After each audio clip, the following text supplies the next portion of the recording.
Loves.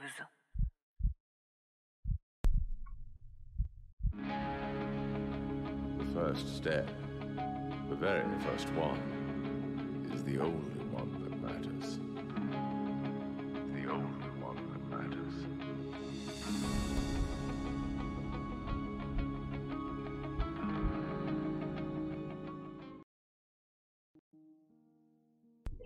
Bonjour à toutes et à tous, bienvenue dans Seasons Loves, l'émission des œuvres qui font battre le cœur de Seasons. Le cœur de Seasons qui bat un peu plus fort aujourd'hui parce que nous sommes en direct à Podren.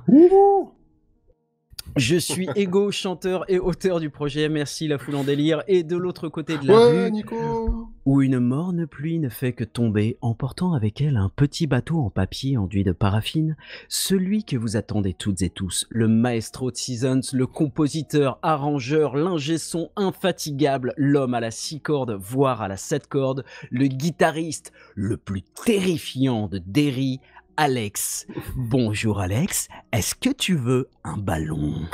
Bonjour Pennywise. Écoute, je veux bien te rejoindre pour flotter avec toi. Alex qui est aujourd'hui accompagné de Katou. Katou, est-ce que tu veux un ballon aussi? Ouais, je prends. Bonjour à tous. Tu prends le ballon. Ouais. Katou qui va tenir la montre pour nous et nous transmettra vos éventuelles questions ou réactions sur le Discord ou sur le Twitch. Voilà, vous pouvez la mentionner sur le Discord avec le @WonderKatou et elle surveille également le chat du Twitch comme le lait sur le feu. Pour celles et ceux qui découvriraient l'émission avec ce numéro 3 déjà, Seasons est une fiction musicale diffusée à la fois en podcast et en vidéo. Et en plus de nos épisodes et de nos chansons, nous avions envie de vous donner rendez-vous régulièrement pour vous parler également des œuvres, quel que soit leur format, qui nous font vibrer. L'émission, comme d'habitude, sera divisée en 3 segments. D'abord, nous reviendrons sur le contexte dans lequel nous avons découvert cette œuvre. Ensuite, nous vous dirons pourquoi nous l'aimons tant. Et enfin, nous évoquerons son influence sur notre travail au sein de Seasons ou plus largement sur notre parcours de créateur. Alors, en général, on a une petite rubrique actualité. On avait décidé de ne pas faire d'actualité pour ce numéro spécial enregistré dans les conditions du direct. Et d'ailleurs, on fait un gros bisou et un gros merci aux équipes de Podren et à Bad Geek pour nous avoir fait une nouvelle fois confiance. Chers amis, vous flotterez bientôt avec nous. Mais il y a une actualité qui est arrivée cette semaine et on avait en fait pas des moindres. Et pas des moindres. On a une très très bonne nouvelle à vous annoncer et dont on a gardé la primeur pour les auditrices et les auditeurs de Podred qui ont été parmi les premiers à nous soutenir. The Inner Path, notre série principale, va enfin reprendre après presque 2 ans d'interruption grâce à l'arrivée dans nos rangs d'un certain Gwen alias Chipo, créateur d'univers imaginaires sur son mobile. On est comme des fous, on est 3 à nouveau. Gwen a très gentiment accepté de nous rejoindre et nous allons en sa compagnie reprendre la route qu'avait commencé à tracer notre bien-aimé Pascal. Évidemment, on est plus que ravi de l'arrivée d'un mec aussi talentueux au sein de Seasons. On ne vous cache pas qu'on est on est regonflé à bloc. Grave. L'épisode 5 est sur les rails et même plus que sur les rails parce que il est prêt et vous découvrirez bientôt le travail de Maboule de Gwen alias Chipo. Vous pouvez le retrouver sur Twitter @avantigwen, mais je pense que vous le connaissez déjà. Alex et moi, on est plein de reconnaissance, plein de joie. Merci à toutes et à tous déjà de nous avoir suivis pendant tous ces mois où voilà, ça a été un peu compliqué pour nous. Et merci infiniment à Gwen d'avoir accepté de rejoindre l'équipe. Nous, voilà, on est joie, on est bonheur. Donc on embrasse Gwen. On va pouvoir faire du bon taf maintenant. On va continuer à faire du bon taf. C'est ça. Ça fait 1 an qu'on fait de la merde, mais là on est content parce que Gwen va pouvoir on fait de la merde parce qu'on faisait rien, mais là du coup vu qu'il est là, ça va être une autre histoire. Vous avez échappé à moult PowerPoint pour le prochain épisode. Donc voilà. En tout cas, voilà, après cette chouette annonce, on va passer à notre épisode.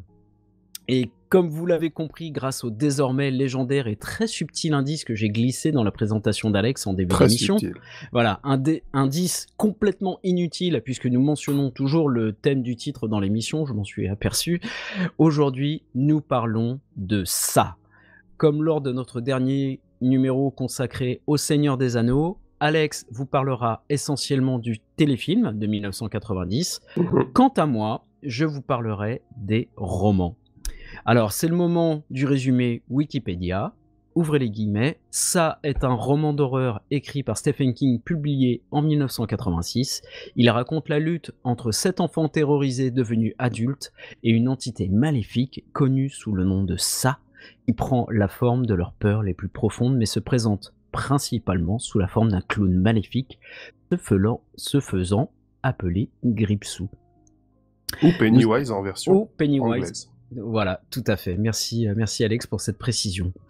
On va vous faire quelques recommandations sur le sujet parce que nous vous rappelons que Seasons Loves est un podcast préparé quasiment sans recherche et en total dilettante. Entendez par là que nous ne sommes pas aussi sérieux ou psychopathes que nos camarades Draven ou le Doc Zaius. On va donc vous recommander le docu-fiction radiophonique Stephen King on the Radio par Christophe Fiat avec Jean-Pierre Calfon, diffusé sur France Culture. C'est un retour sur les grandes étapes de la vie de Stephen King qui prend pour point de départ le grave accident dont il a été victime en 1999. L'écrivain avait été fauché par une voiture alors qu'il se promenait à pied. L'histoire ne dit pas si le chauffeur s'appelait Arnie Cunningham.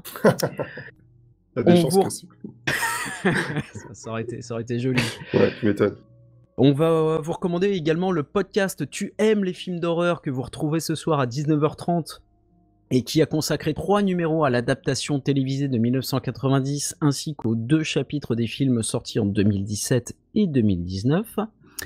On vous recommande le podcast Le Roi Stephen consacré à l'œuvre de l'écrivain, entre autres présenté par Pomme et Grand Poil qu'on salue au passage, l'émission Les Persifleurs du Mal de Xavier Mauduit et Philippe Collin, épisode 21, également consacré à Stephen King et que vous retrouverez très facilement sur archive.org. Et enfin, le podcast des copains, C'est qui le plus fort de Martin Gamara, ou Gamera selon, qui animera demain Stockholm Polnareff avec son camarade Julien Baldacchino, qu'on salue aussi, et qui oppose dans un numéro d'anthologie 2 figures chères au cœur d'Alex, le petit monstre qui m'accompagne, Gripsou contre le Joker. On va rentrer tout de suite dans le vif du sujet avec un premier extrait de la bande originale, signé Richard Bellis et qui s'appelle Main Title, extrait sélectionné par Alex.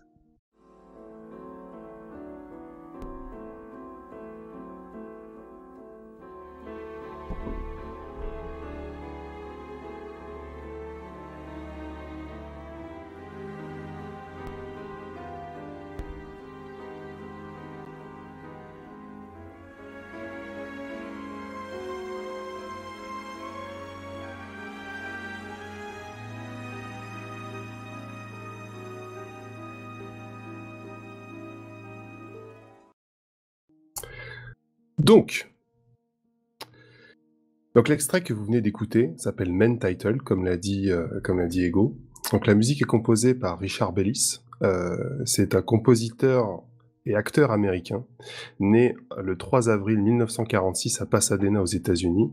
Il est surtout connu pour la BO qu'on aborde aujourd'hui, où il est d'ailleurs récompensé aux Awards. Et du coup, il a aussi composé l'OST d'un épisode de Star Trek, Deep Space Nine, qui s'appelle The House of Quark. Alors, désolé pour l'accent. Ah oui, superbe accent. Merci. Et oui, c'est un compositeur surtout pour la télévision, les TV shows dans les années 90, et où il cesse ses activités de compositeur aux alentours de 2004. On n'en sait pas plus à son sujet parce que voilà, il est la communauté Wikipédia et autres ne sont pas vraiment intéressés à son sujet malheureusement. D'accord. Mais voilà, ce qu'on sait, c'est qu'il a été acteur dans sa jeunesse dans les années 50 et il décide de ne pas continuer sa carrière pour se consacrer uniquement à la compo. D'accord. Qu'il arrête justement un peu plus tard dans les années 2004 quoi. Parce qu'il savait que t'arrivais sur le marché. N'importe quoi. Il dit, je jette l'éponge. C'est moi. Donc le morceau est de main title, c'est le titre, enfin c'est le thème principal du film, vous l'aurez compris. C'est un morceau qui est composé en la mineur. On note une fois de plus la gamme choisie, qui est en mineur évidemment, et qui renforce le côté sombre et mélancolique du morceau. Richard mène les accords principaux en alternant entre un accord mineur et un accord et des accords sus4 et sus2. Donc voilà, je rends... Qui sus qui Bah le 2 et le 4. Voilà, sans trop rentrer dans le détail, c'est des accords qui ont tendance à créer des tensions sonores et qui vous donnent envie de retourner à l'accord vers lequel il tend. C'est-à-dire, là en l'occurrence, le la mineur. D'accord. Donc je ferai des... C'est une résolution, enfin on tend vers la résolution. Voilà, en fait, on tend vers la résolution. C'est toujours, en fait, quand tu as une gamme de Do majeur, tu as Do, Ré, Mi, Fa, Sol, La, Si. En fait, le Si, c'est la 7e par rapport à la fondamentale, qui est le Do. Et quand tu reviens au Do final, bah, ce Si-là te donne, en fait, une tension vraiment qui donne une envie irrésistible de retourner vers le Do. D'accord. Okay. Voilà. Donc voilà, tourner vers le Do. Oui, c'est ça. Tu aimes ça, retourner vers le Do, toi.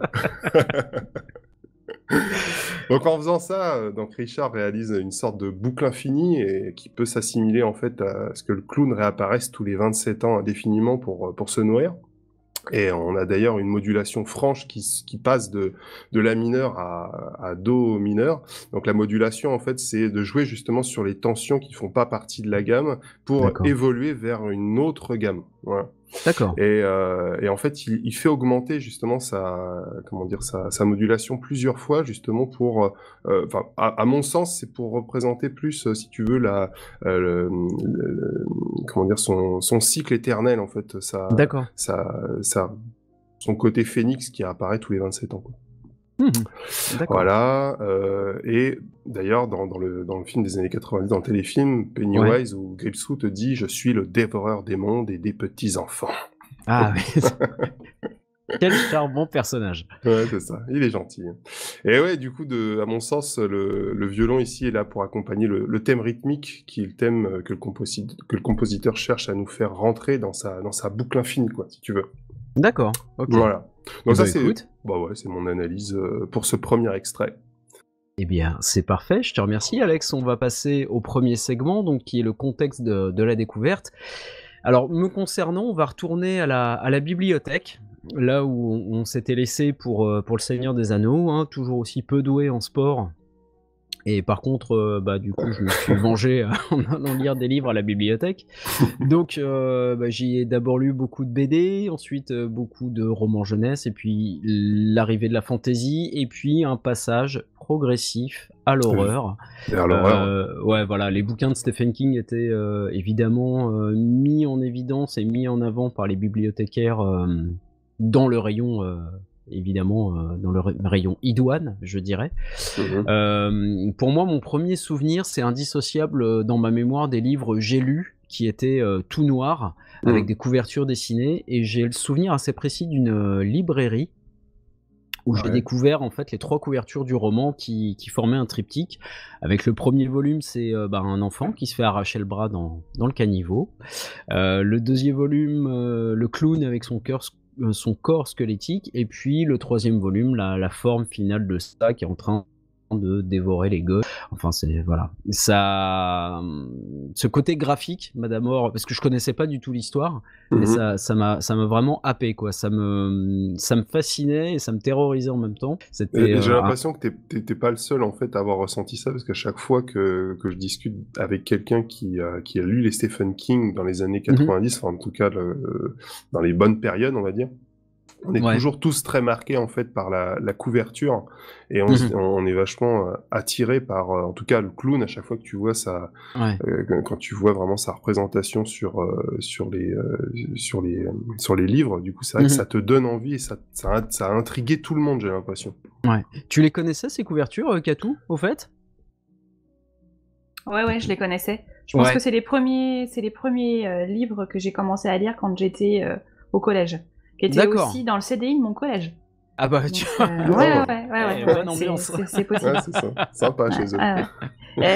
Petit aparté, j'en profite pour vous dire que tout le monde est très content de la bonne nouvelle que vous avez annoncée au tout début. Super. Merci à toutes et à tous. Et merci Katou.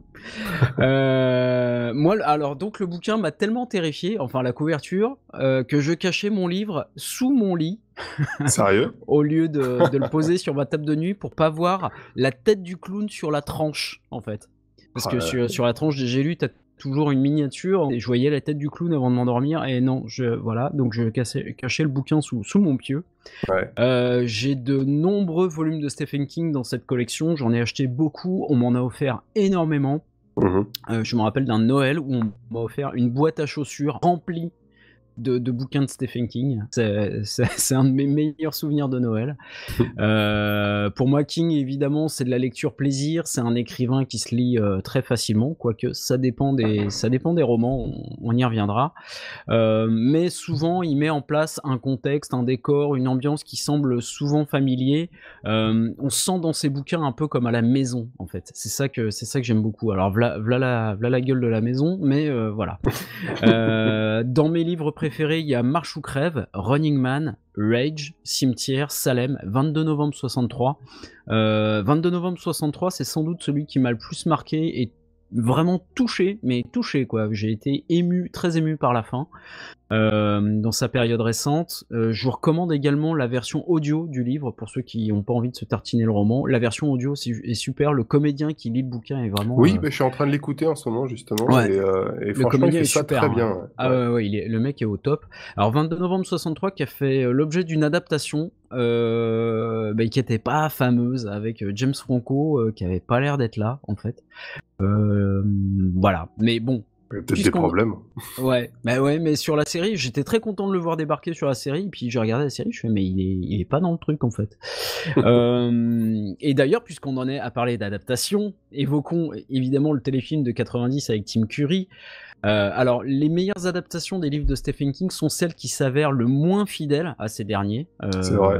À mon sens, et ce téléfilm n'échappe pas à la règle, c'est-à-dire qu'il respecte vraiment le matériau d'origine, et donc il est un peu moyen, mais ce qui confère tout de même un petit statut culte à ce diptyque qui est un peu trop lisse, hein, c'est la prestation totalement habitée et de Curry, flippante de Tim Curry. Puis il a la tête de l'emploi. Ah, c'est clair. Ah, le comédien, il a traumatisé une génération entière de téléspectateurs et qui fait encore un détour. Ouais. Dès qu'on croise un clown et une bouche d'égout, on fait. On s'en Merci, éloigne. Ouais, je reste pas. Les gars, je vois sur le chat qu'on dit que ça passait sur M6, apparemment. Oui, c'est ça, tout à fait. Oui, ouais, c'est vrai. Ils ont été diffusés sur M6. Exact. Petit rappel juste pour vous dire qu'on a un tout petit peu plus d'un quart d'heure de l'émission. Ok, voilà, très bien. Petite voix de la raison. Super. Parfait. Merci la petite voix. Ouais, tu disais Alex. Je sais plus. D'accord. Voilà, je sais plus. Voilà, c'est de ma faute. Non. Merci Ego. Donc oui, on parlait de Tim Curry, donc qui nous a tous fait flipper. Et en fait, c'est surtout son regard qui est inquiétant. Il a un regard perçant. Puis il a un sourire aussi malsain. Ça, je me souviens de ce que je voulais te dire. Ouais. Je sais pas si tu te souviens de Home Alone 2. Je ne l'ai pas vu. J'ai vu ni le premier ni le deux. Ni le premier ni le deuxième. Non, je suis navré. En fait, dans le deuxième, il est responsable, si tu veux, d'accueil dans un hôtel. Et lorsque Macaulay Culkin arrive, tu sais, pour réserver sa chambre, il le suspecte tout le temps. Et puis, tu sais, il a toujours un regard, le regard du clown. Et il faisait flipper, même sans maquillage, il fait déjà flipper ce gars-là. Ouais. Il a les yeux un peu globuleux, donc c'est. C'est ça. Alors, moi, les yeux des monstres, en général, c'est ce qui me fait le plus peur. Si vous voulez me faire flipper, vous pouvez faire la créature la plus dégueulasse, mais tant que je vois pas ses yeux, ça va. Et en général, les grands yeux blancs et vides, c'est un peu à la Simpson, là. Alors, les Simpsons me font pas flipper, mais ce genre d'yeux me colle une frousse. Voilà, ceux de Gripsou dans le film, c'est extrêmement dérangeant. Et donc les maquillages sont signés Bart Mixon, Joanne Smith et Jim McLaughlin, et ils sont ultra réussis. Il y a certains effets spéciaux du téléfilm, qui ont un petit peu vieilli, mais alors les maquillages de ça sont absolument flippants et ça participe à plein à la terreur. Donc voilà, et l'épouvante en fait provoquée par Tim Curry est bien réelle et elle suffit presque à sauver à elle seule une production qui serait sans doute restée un petit peu anecdotique parce qu'elle manque d'audace à mon sens. Et puis, évidemment, la super bande originale de Richard Bellis, donc que je trouve très soignée. Alors les instruments sont un peu datés, mais bon, ça, voilà, l'époque voulait ça. Et... Bah, on est en plein justement dans le synthé, on adore ça, Ouais, voilà, et ouais. on arrive vraiment dans la période techno, donc il y a beaucoup de choses qui sont expérimentales, je pense. Ouais, c'est ça.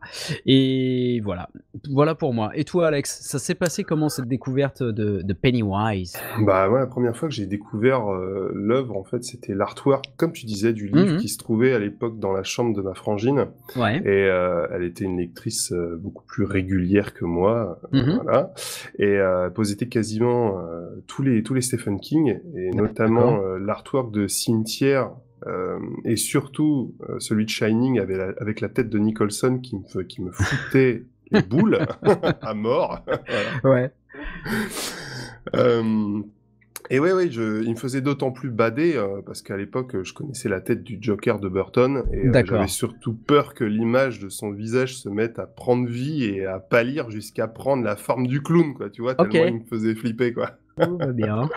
Bref, voilà, à l'époque, lire, voilà, n'était pas ce qui m'attirait le plus, et j'étais tout de même sensible à ça, même vers mes 15 ans. Ouais. J'ai découvert la version du téléfilm de 90 avec l'interprétation magistrale de Curry. Voilà, mais je préfère dire, voilà, on l'appelle Gripsou, mais comme on disait, je préfère largement le terme Pennywise. Je trouve ça vachement plus stylé. Et ouais, il faut savoir que quand j'étais petit, je faisais une phobie de tout ce qui ressemblait de près ou de loin à un clown, et notamment celui du Joker de Batman de Burton, hein, qui était la première représentation d'un clown maléfique qui me faisait vraiment suer, et autant de jour que de nuit, donc, tu vois, c'était voilà. Mais surtout la nuit. Ouais, bah, évidemment. Ouais. Et la tête de Nicholson me faisait tellement peur, et pour la petite anecdote, je me souviens que ma sœur, aimante et douce qu'elle était, bien sûr, bah oui, vous savez tous comment ça se passe entre frères et sœurs, elle avait repéré en fait une photo du Joker dans un programme TV de l'époque. C'était TéléZ, je me souviens encore à cause du basset, hein. Les puristes sauront de quoi je parle. Et des blagues à la fin. Et des blagues à la fin. C'est ça. Et alors, en fait, elle avait déchiré la photo et elle l'avait collée sur la porte de ma chambre pour que je puisse bien la voir depuis mon lit. Alors, une vraie sadique, quoi.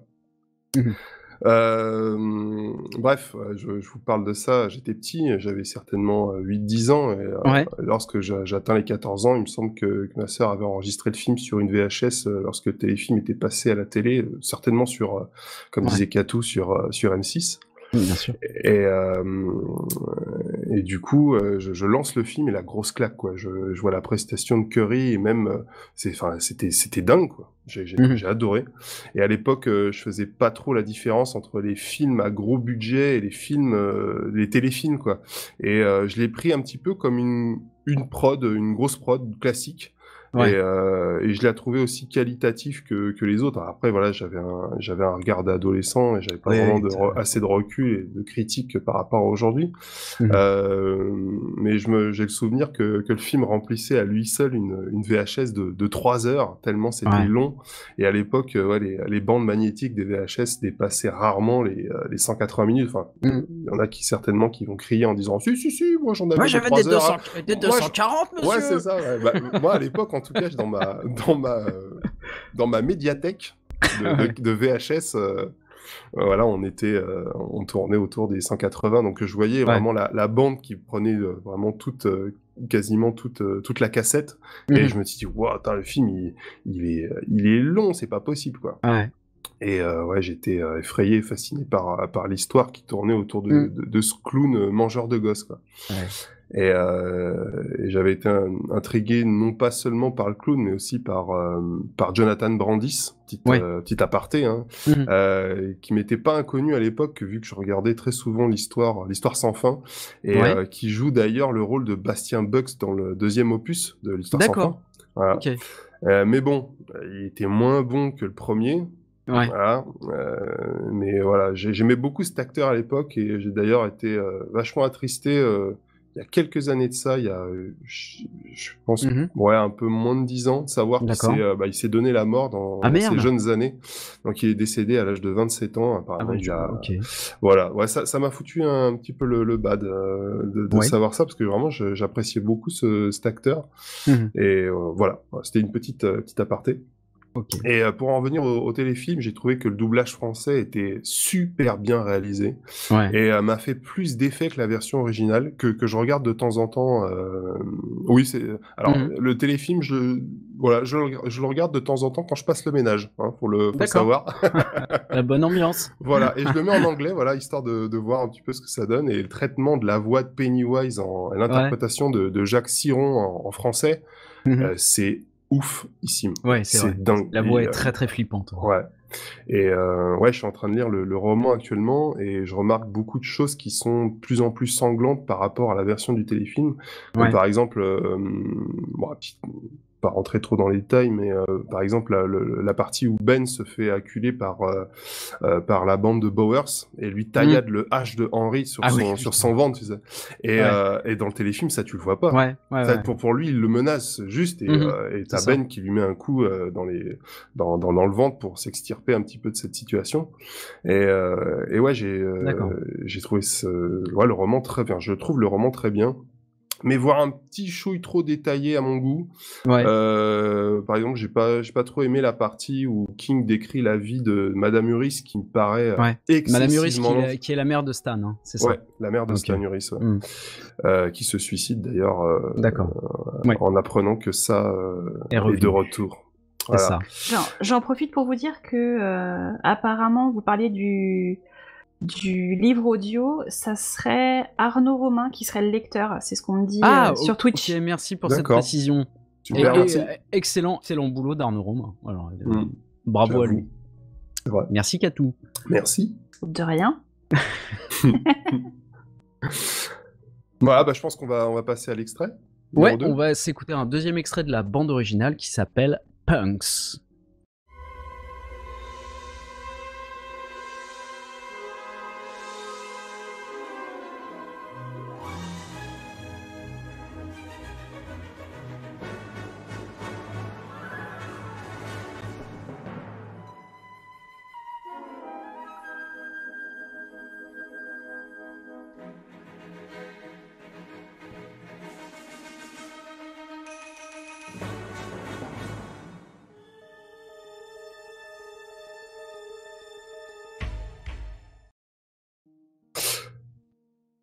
Donc voilà, c'est un morceau en sol dièse mineur. C'est un morceau qui joue sur les parties accélérées et calmes, comme vous avez pu l'entendre. Composé par John Williams, donc. Tout à fait. Ça ressemble beaucoup quand même. Ça ressemble quand même pas mal. Ouais. C'est vrai que c'était le compositeur star de l'époque, mais ouais, c'est vrai qu'il y a ça m'a frappé quand j'ai récupéré l'extrait. Je fais waouh, ça ressemble tellement. Ouais, c'est vrai. Et donc ouais, il joue sur les parties accélérées et calmes pour donner l'impression d'une fuite et pour situer par rapport au téléfilm. C'est le passage, enfin au roman aussi d'ailleurs, c'est le passage où Mike Hanlon fuit la bande de Henry Bowers pour rejoindre le club des paumés. Donc autrement dit, le groupe d'amis qui affronte Pennywise, quoi. Au Gripsou, si tu préfères. Oui, tout à fait. Et faut noter que pour imager la fuite et l'angoisse, etc., le compositeur a fait exprès de composer son morceau en mineur, pour moi, hein, c'est évident. Et dans cette partie, on a clairement deux instruments qui se font des questions-réponses, donc les cuivres qui sont plusieurs, donc on a vraiment une bande de cuivres qui sont là, qui représentent la bande de punk, et on a une flûte solo, justement, t'as dû l'entendre précédemment, qui représente Mike, pour moi. Donc voilà, il fuit pour rejoindre ses futurs poteaux. Voilà pour cette analyse. Eh bien, merci pour cette analyse, Alex. On va passer au deuxième segment qui concerne les qualités. Et croyez-moi, Stephen King, des qualités, il en a. Pour moi, Stephen King, c'est un écrivain qui est avant tout prolixe, hein, faut bien le dire, comme les croquettes. Là, ce jeu de mots vous était offert par Seasons. C'est cadeau. C'est cadeau, c'est pour moi. Alors, il est parfois inégal dans sa production, mais c'est tellement pléthorique en fait qu'on a le choix. Moi, quand j'attaque un Stephen King, je me dis que j'ai une chance sur deux de tomber sur un truc excellent ou sur un truc un peu, je dirais pas médiocre, mais un peu moyen où je vais un petit peu m'ennuyer quand même, même si c'est toujours bien écrit. Mais en général, quand j'attaque un Stephen King et que je suis pas rentré dans le rythme dans les 100 premières pages, je sais en général que je vais m'ennuyer pour le restant du bouquin. Bon, c'est comme ça. On a beaucoup de romans à lire, mais voilà, il y a des très hauts et puis il y a des moyens bas, on va dire. Après, je suis désolée de vous interrompre. On Oui. me demande si la police des vannes pourries est dans le coin. Ah non, désolé, c'est moi qui lui ai graissé la patte. Pardon, je suis désolée, j'étais obligée de la lire celle-là. Ah, il fallait. Voilà. Merci. Et 30 minutes d'émission, les gars. Ok, Très bien, merci. merci. Katou. De rien. Qu'est-ce qu'on disait? On parlait de la production pléthorique de Stephen King et du fait que voilà, parfois c'est du très haut et puis parfois bon on est sur un peu plus moyen. Je pense qu'il est surtout pas mal. Il a une épée de Damoclès au-dessus de lui, c'est-à-dire que comme c'est un romancier star, bah voilà, il est obligé de produire et au bout d'un moment, bah tu peux pas toujours avoir l'inspi de ouf. Pour moi, c'est parce que c'est plutôt rare en tout cas que soyons qu'un romancier. Je pense pas que ce soit une pression financière parce que je pense que Oui, voilà, je pense qu'on est plus à ce relativement Au bout d'un à moment, l'aise. je pense que tu as fait quand même le tour un petit peu et tous les comment dire, toutes les façons d'amener tel ou tel sujet ou telle histoire. Au final, les gens commencent à connaître un peu ton style. Et vu que tout le monde attend, c'est un petit peu le même effet que sur les Star Wars. Tu sais, on a tellement. On va pas recommencer. On va pas recommencer, mais hein, tu te souviens comment ça s'est tous fini, les Jedi. Oui, c'est ça. Donc ouais, on attend beaucoup et au final, quand on voit le résultat, c'est soit on adore, soit on déteste, ou soit on trouve ça très médiocre, comme tu dis, quoi. Ouais. Voilà. Il y a quelque chose que j'aime beaucoup chez King, c'est ses recueils de nouvelles. Il faut savoir qu'il a débuté sa carrière en publiant des nouvelles et moi c'est un format d'écriture que j'affectionne particulièrement parce que je suis une grosse feignasse. Écrire court, c'est mon truc. Mais vraiment dans les nouvelles, il excelle pour planter un décor et développer une intrigue horrifique et parfois drôle. Des fois, ces nouvelles sont parfois assez drôles. Alors c'est un humour qui est assez spécial, je suis d'accord. Mais il m'arrive parfois de sourire en lisant du King. Il installe ça en quelques pages et vraiment je me sens très très à l'aise sur ce terrain. Moi j'aime beaucoup les recueils Brume, Danse macabre et plus récemment Juste avant le crépuscule, qui est vraiment un très bon recueil de nouvelles. King, moi, me sert en tant que lecteur à réamorcer un petit peu la pompe quand ça fait longtemps que j'ai pas lu. Et je me dis allez, décroche un peu de ton téléphone et prends un bouquin. Je prends souvent un Stephen King pour me remettre un peu en jambes et c'est un excellent starter je dirais pour la lecture. Alors ces bouquins sont souvent qualifiés de romans d'aéroport ou de gare, en tout cas pour le public français qui est plus habitué au rail qu'aux airs. Mais moi je considère que c'est une littérature populaire, divertissante, qui est solide et surtout bien construite et souvent haletante. C'est vrai que ça se place vraiment en haut de son panthéon littéraire parce que c'est un roman initiatique qu'on a tous lu, je pense, à peu près à une période où on avait plus ou moins l'âge des héros. Donc il y a une identification qui est quand même assez forte avec les enfants. Il y a la terreur, l'amitié, la magie, et puis même un peu de mystique qui s'y mêle. On va pas dévoiler toute l'intrigue, mais effectivement, il y a tout ça qui s'entremêle et qui crée un mélange assez solide chez King. Et c'est un roman, je pense, qui peut-être marque plus les lecteurs adolescents jeunes que les lecteurs adultes. Je l'ai pas relu là récemment, il faudrait que je m'y recolle, mais je me pose la question de la perception de ça une fois que tu es, comme moi, que tu as la quarantaine, peut-être père de famille ou mère de famille, de voir un peu la perception qui s'en dégage. Mais du coup, ça est un roman qui s'attache beaucoup à nos souvenirs, à la nostalgie, et c'est un roman qui parle aussi quelque part de nostalgie, qui est quelque chose de très présent chez King, hein, d'ailleurs. Donc ça, même avec toutes les horreurs qu'on y décrit, il y a quand même toujours ce petit sentiment nostalgique qui nous embarque et qui fait qu'on s'y sent un peu comme à la maison aussi. Il y a un truc qui est très fort chez King, c'est que moi j'ai rarement eu peur en lisant ces bouquins, mais par contre l'empreinte qu'il laisse sur votre inconscient, c'est-à-dire qu'une fois que vous avez refermé le bouquin, que vous passez à autre chose, que vous commencez votre journée ou vous allez vous balader la nuit. Bah là, tu commences à regarder les caniveaux de loin. Les caniveaux, où moi, à chaque fois que je me retrouve dans une pièce où il fait un peu sombre, dans ma grange pour aller chercher mes chats, ce genre de choses, j'ai toujours un petit truc qui me dit il y a peut-être quelque chose qui va émerger du noir. Et souvent, cette chose qui pourrait émerger du noir est associée à une créature créée par Stephen King. Ça, c'est vrai. Bah, en particulier le clown, parce que je pense qu'aujourd'hui, en particulier, le clown, effectivement, fait bader une bonne partie de la planète. Hein.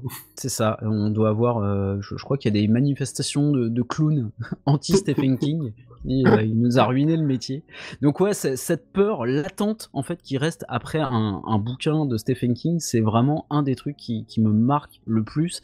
C'est-à-dire que, ok, vous avez lu le bouquin, mais quelques jours, quelques semaines après, King va revenir par la porte de derrière, dans votre inconscient, et vous coller une petite frousse qui va vous faire accélérer le pas quand il s'agit de rentrer à la maison.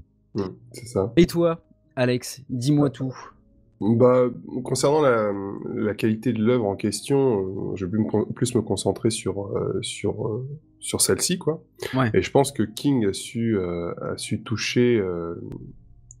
comment dire ça? Je pense que King a su toucher à l'image de ce qui nous fait le plus peur, c'est-à-dire à un clown doté d'une mâchoire aussi grosse que celle d'un croco, tu vois. Voilà. Et un clown sadique quasiment intouchable et surtout éternel. Ouais. Et je pense que ça fait bader tout le monde. Ouais. Et personnellement, je préfère la première partie, c'est-à-dire celle où ils sont enfants. Et à l'époque, j'étais un jeune ado et j'ai eu plus d'empathie parce que je pouvais comprendre que d'affronter une telle entité, quoi, et étant si démunis, surtout sachant que nos parents pouvaient pas la voir, et ça allait être compliqué, quoi. Ouais. Et voilà, je me mettais à leur place et voilà, j'avais plus d'empathie pour eux.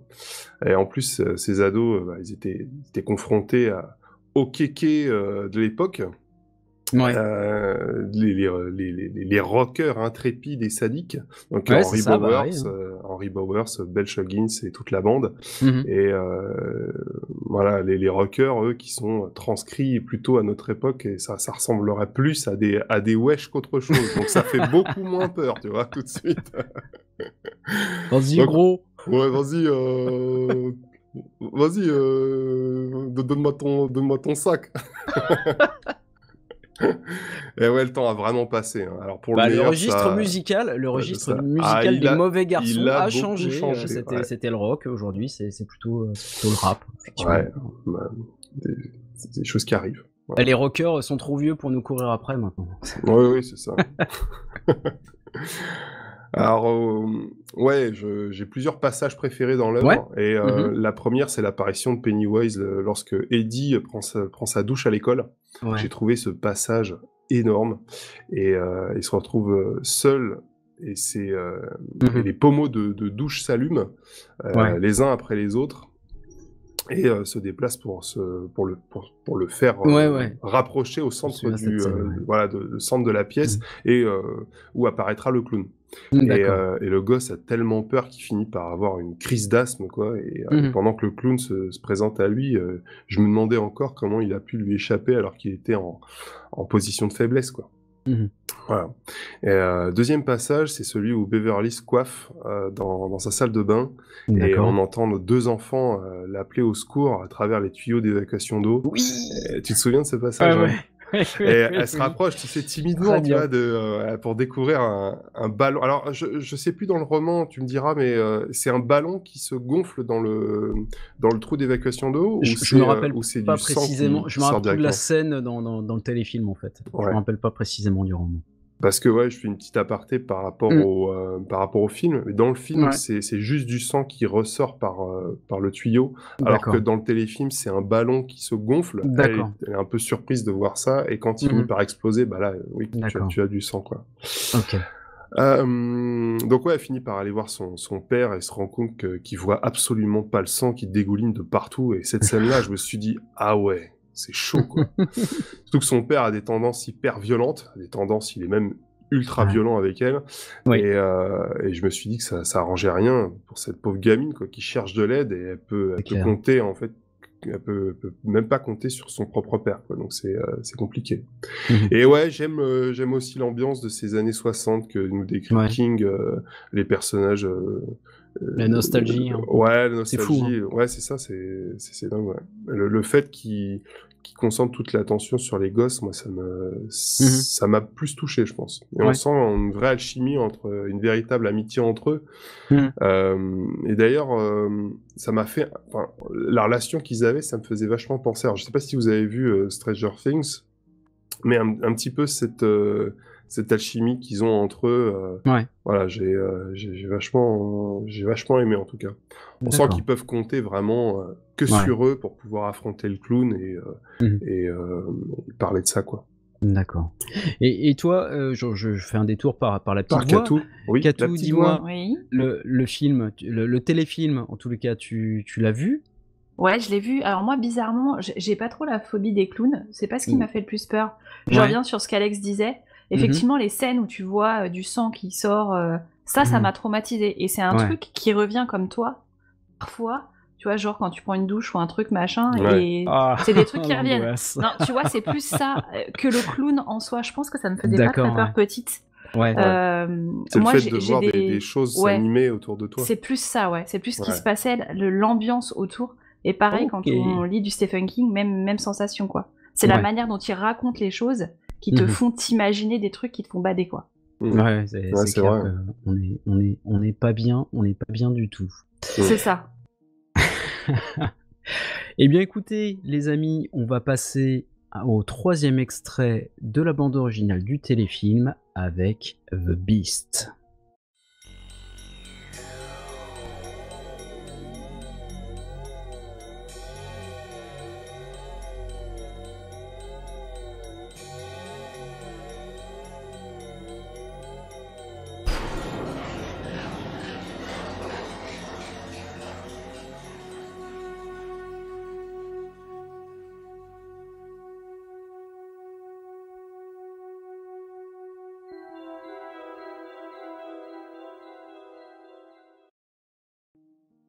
Donc voilà, cette première partie en fa dièse mineur, avec un bouclage des instruments, clairement un synthétiseur dans ce passage, qui glisse alternativement entre 2 à 3 tons pour accentuer cet effet de cauchemar.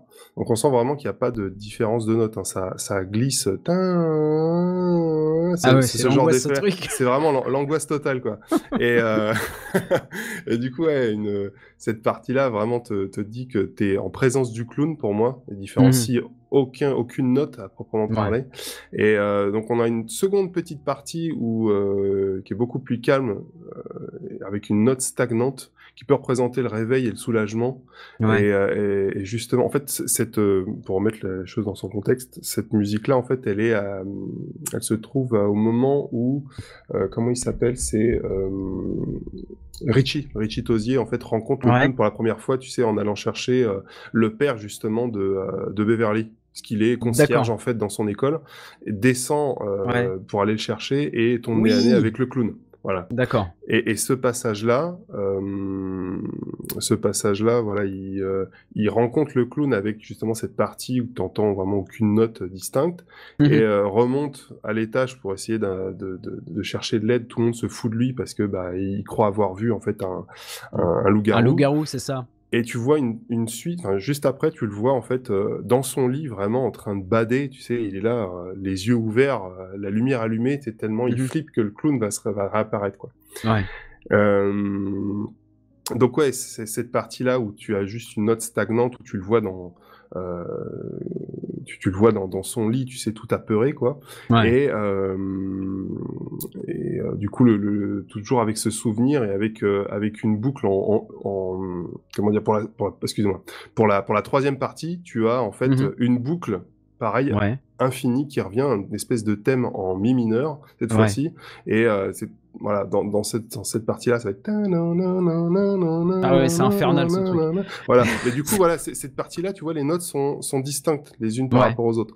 Et comment dire, elle tourne autour de la fondamentale, c'est-à-dire le mi, et va chercher sa tierce, c'est-à-dire sa troisième note au-dessus du mi, et ça alterne entre ce qui détermine, si tu veux, on a comment dire, un accord, soit mineur ou majeur, c'est vraiment la tierce. Soit la tierce, elle est mineure, soit elle est majeure. Et en fait, quand elle est majeure, elle est à 2 tons au-dessus de la fondamentale. Et si tu veux qu'elle soit mineure, tu la bémolises. C'est-à-dire, tu lui enlèves un demi-ton. Et en fait, là, il n'y a pas vraiment de dissociation entre les deux. C'est soit l'un, soit l'autre. Et là, du coup, lui, il joue entre les deux. C'est-à-dire, un coup, il fait la fondamentale, tierce majeure, tierce mineure, fondamentale, tierce majeure. Et du coup, on ne sait pas trop où se positionner. On ne sait pas si l'accord est mineur ou majeur. Et c'est ce qui donne justement cette impression de badant. Voilà. Ouais, de malaise. Sur Twitch, on dit que c'est exactement le terme, je trouve, anxiogène. C'est anxiogène. Complètement. C'est vraiment ça. Je trouve que ça donne cette impression. Petit rappel, 45 minutes, les gars. Très bien. Merci, Catherine. Voilà. Petit rappel, 45 minutes d'émission. La voix qui fait flipper, tu sais. Oh merde. Le clown a changé de visage. C'est clair. Voilà, donc je conclurai là-dessus, sur le fait que cette dernière partie, voilà, jongle entre tierce majeure et tierce mineure pour donner cette ambiance flippante. Eh bien, merci Maestro. On va passer donc au troisième segment de l'émission, donc l'influence de Stephen King et de ça sur notre travail. Moi, King, c'est un auteur vers lequel je reviens régulièrement. Inconsciemment ou non, je pense que j'ai dû m'en imprégner un petit peu quelque part. Pour moi, Stephen King a été un initiateur involontaire, en fait, puisque j'ai jamais écrit d'histoire d'horreur ou d'épouvante, jusqu'à il y a très peu de temps, en m'inspirant d'ailleurs des écrits de Stephen King. On va y revenir dans 2 minutes. Mais il a sans doute, à mon avis, décomplexé beaucoup d'auteurs et d'autrices en herbe, dont je fais partie. Pour une raison simple, parce que dans le dernier numéro, en fait, j'évoquais l'influence de Tolkien et de son univers merveilleux sur moi. Stephen King, lui, a plus une porte d'entrée, en fait, pour moi, concernant l'écriture.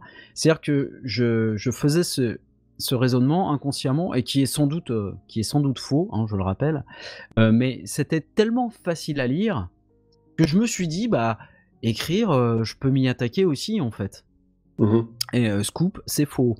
Mais ça a sans doute créé chez moi, en fait, le déclic aussi de l'écriture, de vouloir raconter des histoires en me disant, voilà, il y a cet auteur là qui sort des bouquins monstrueux qui font des sagas complètes ou des romans courts, et ça a l'air tellement facile pour lui, peut-être que moi, je peux m'y attaquer. Je peux, voilà. Alors, il m'a fallu du temps, du travail, mais c'est vrai que King a été cet initiateur à l'écriture. Je pense qu'il a, comme je disais, décomplexé beaucoup de gens. Et puis, plus concrètement, le roman et le téléfilm ont inspiré un titre de Gaiden. On va revenir quelques années en arrière.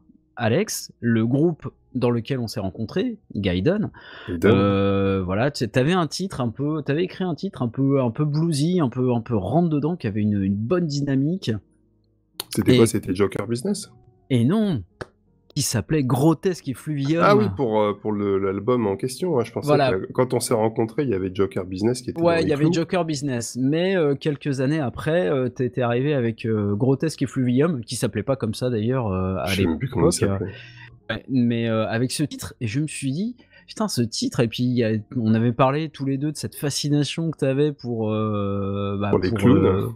Pour les clowns, hein, pour ça notamment. Ouais. Et donc j'ai écrit un texte où j'ai essayé de déverser un petit peu tous les sentiments de peur, de malaise, de choses un peu dégueu que m'inspirait le clown et ses exploits. Mhm. Et c'est un titre qu'on avait mis un peu comme titre phare de l'album Once Upon a Joke. Ouais. Et cette année, on l'a adapté avec le camarade Destrocorn. On a sorti un hors-série donc qui s'appelait Grotesque Émanation. Mhm. Et je dois dire que Destrocorn nous a livré une prestation particulièrement flippante. Je vous avoue que derrière ma petite table de mixage, pendant que je faisais le montage de l'épisode, je ne faisais pas trop le malin, parce que son interprétation est clairement très très habitée J'avoue. et très très flippante. On va s'écouter un tout petit extrait de Grotesque Émanation et de Grotesque Effluvium, et puis ensuite je vais te laisser la parole pour terminer ce segment sur l'influence. Mais oui, Stephen King s'est instillé dans mon esprit à l'image du clown. On s'écoute un petit extrait de Grotesque Émanation. Je suis l'effroyable clown, la bête aux grands yeux blancs et vides, une épouvantable menace, une mâchoire monstrueuse.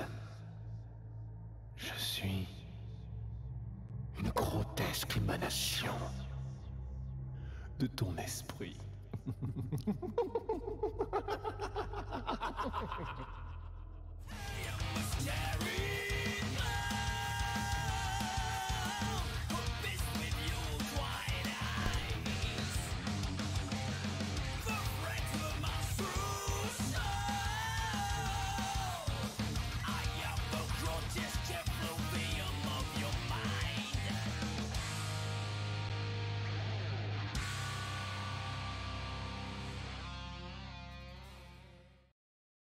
Alors Alex, les clowns et toi, Stephen King et toi. Ah bah écoute, au départ les clowns, j'en avais une peur bleue, et aujourd'hui, bah ils me fascinent. C'est tout l'inverse, et c'est d'ailleurs pas pour rien qu'on a fait 2 EP, un album à leur effigie, on va dire, pluriel. L'effigie des clowns sadiques et chaotiques, mais j'aime l'idée qu'un Joker, si fou qu'il puisse être, puisse tout de même se permettre, comment dire, tout dans l'environnement dans lequel il évolue, tu vois. Et, c'est un peu une catharsis pour toi, en fait. Ouais, c'est un peu ça. Et j'admire ça parce qu'au fond, j'aimerais être aussi libéré. Mais bon, si tout le monde était délivré, je ne mentirais plus jamais. Attention, va y avoir la police des vannes pourries. Ouais. Nico a chanté, il a dit qu'il chanterait pas, il a chanté. Damn. J'en profite pour vous dire qu'il reste 10 minutes. Ça marche. Merci Katou. Où est-ce que j'en étais ? Oui, donc tu étais sur le fait que le Joker soit aussi permet libéré, de se libérer, et je me dis que si tout le monde était comme ça en vrai, on vivrait dans une sorte d'American Nightmare, tu sais, où il y aurait des purges tous les jours. Ah, superbe. Rajouterait un peu de joie au contexte actuel. C'est ça. Qui n'est pas encore assez pourri. C'est ça. Et donc, à chaque fois que je pense à ces personnages-là, j'ai la mélodie plutôt Elfman et d'autres très dissonantes, tu sais, qui me reviennent. Ouais. Et je pense que c'est ça, en fait, qui me rapproche le plus de Stephen King et qui influence un peu plus ma façon de composer. Parce que ça me rapproche un petit peu plus des mélodies dissonantes et en même temps dissonantes et en même temps mélodiques. Ouais, d'accord. Et ouais, c'est ce qui a joué en tout cas dans ma façon de composer, quoi. D'accord. Et oui, je pense que pour ce qui est de Seasons, là on va faire clairement une référence à l'épisode 4 de Close Possession et de l'épisode 5 qui arrive ce mois-ci, et donc je ne spoilerai pas, mais King a eu une influence aussi particulière sur ce morceau. Effectivement. Voilà. Effectivement. Eh bien, merci Alex. On va gentiment arriver à la conclusion de l'émission. Et bah d'abord, on va remercier Katou. On a réussi à garder le Merci, montre. Il est Katou. 11h24. On va pouvoir rendre l'antenne. Merci beaucoup Katou. Merci. On n'a pas vu le chat avec Alex parce qu'on était concentrés sur nos notes. Mais merci à toutes et à tous de vos réactions. Merci à Katou donc de nous avoir accompagnés pour cet épisode. C'est un plaisir. Merci à toi Katou, on t'embrasse. On salue également le grand Gwen Chipot qui doit être dans les parages. On vous donne rendez-vous donc bientôt pour le nouvel épisode de The Inner Path. Normalement ça arrivera mi-avril. Tout est dans les tuyaux. Merci à toi Alex pour ces belles analyses, pour ce beau travail que tu as réalisé pour ce premier live à Podren en direct. On est au bout, ça y est, on a traversé le pont ensemble. Ça y est, enfin. Donc voilà, merci à toute la team Podren. Merci de nous avoir supportés lors de ce baptême du feu.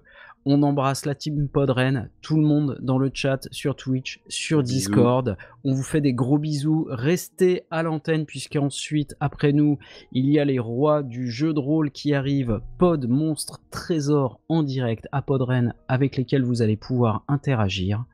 On vous embrasse très fort. On a été super heureux d'être avec vous toutes et vous tous en direct. De la part de l'équipe, des gros bisous. Et n'oubliez pas, c'est le tout premier pas qui compte. À bientôt.